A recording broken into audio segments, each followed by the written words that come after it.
Okay, so let's talk about the second type of nonverbal code, which is haptics, the sense of touch. Touch is a very powerful and noticeable nonverbal behavior during interaction in our daily life. This type of nonverbal code, touch, it can communicate a variety of messages, such as our emotions, like happiness, anger. It can also be used to convey some relationship status. Let me ask you a question. How many of you have touched your professors or your bosses, not including the normal handshake, like pat their shoulders or their back?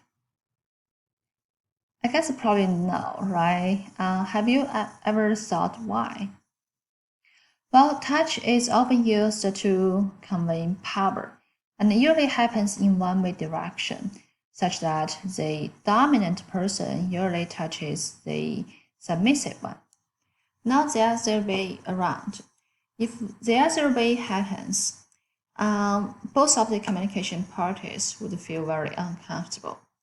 But if you don't believe it, try it next time. Try to touch your professors or your bosses, pat their shoulder or back and see how it feels. So, no joking, let's talk about these haptics. So the study of touch, it includes a lot of fields such as who you touch, where you touch, how long you touch, and how frequently you touch. Touch is very important for our humans' mental and physical health. I'm not sure about here, but in the United States, when babies are just born, they would be taken to the mom and have this skin-to-skin contact immediately after the birth.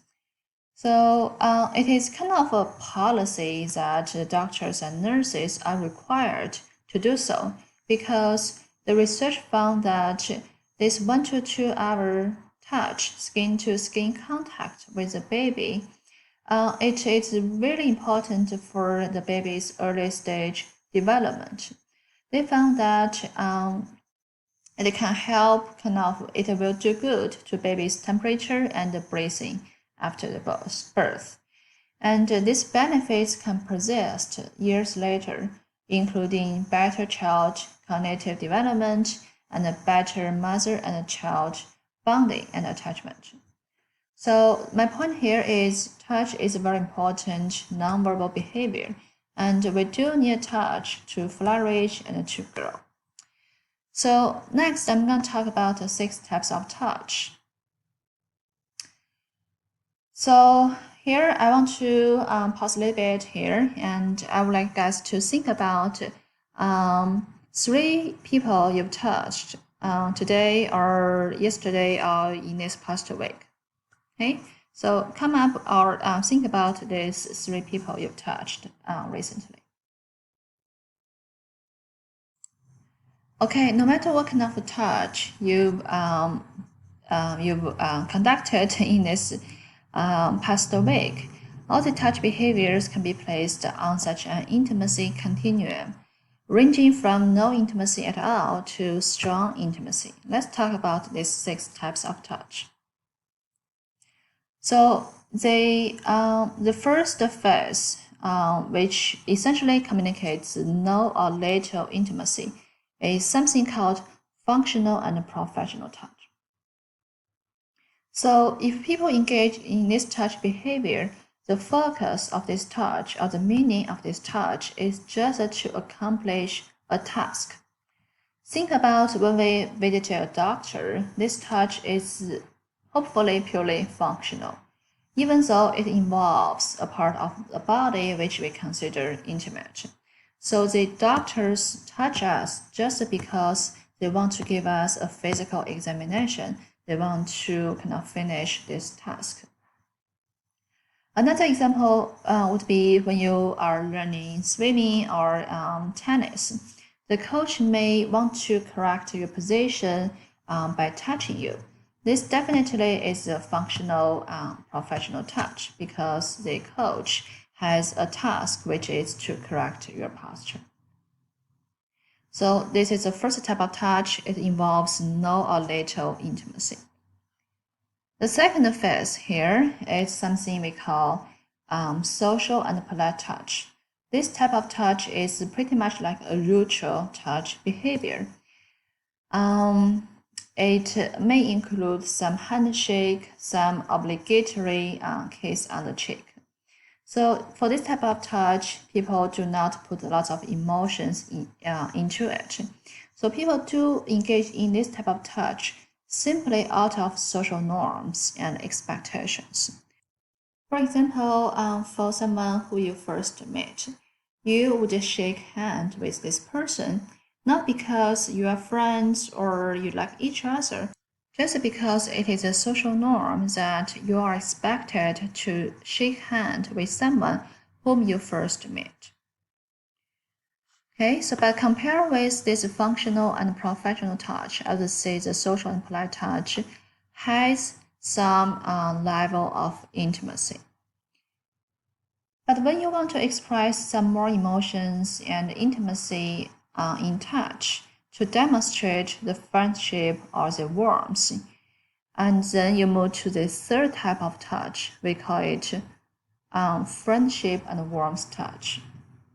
So in this case, you touch someone to communicate you care about this person. And in this situation, the handshake may become more than just a function or this social norm. So it is more genuine. It is more. It conveys more emotions. For example, when you meet your friends, you probably would give a hug to your friends and punch with him, right? So this type of touch, you use it to express the liking for another person, to show probably your brotherhood. So that is the third type of touch. And sometimes we use touch to convey the love and intimacy. So by love here, I'm not referring only to romantic love. I would say family love also belongs to this love and intimacy category.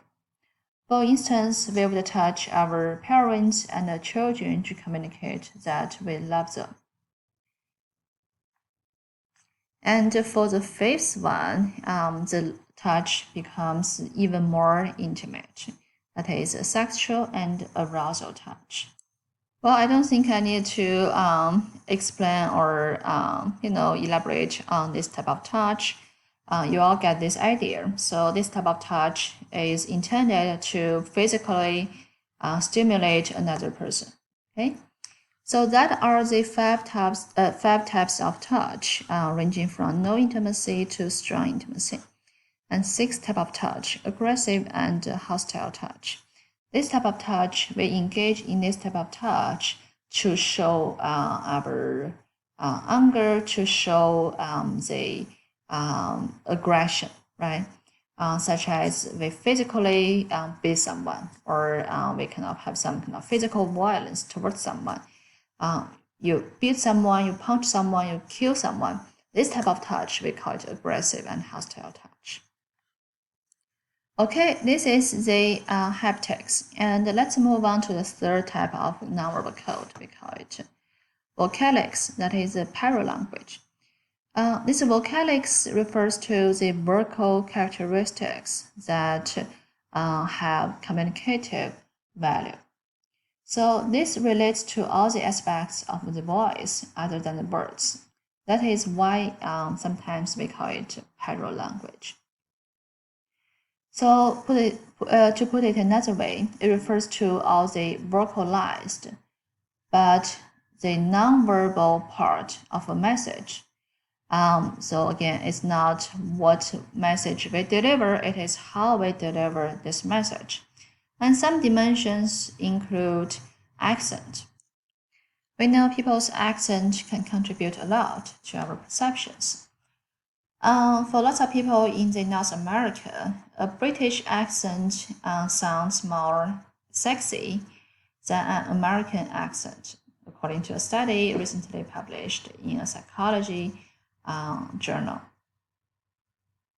And this article also found that a British accent contributes positively to a person's perceived credibility. So holding different accents may form different impressions to other people. The vocalics also addresses pitch, that is how high or low your voice is.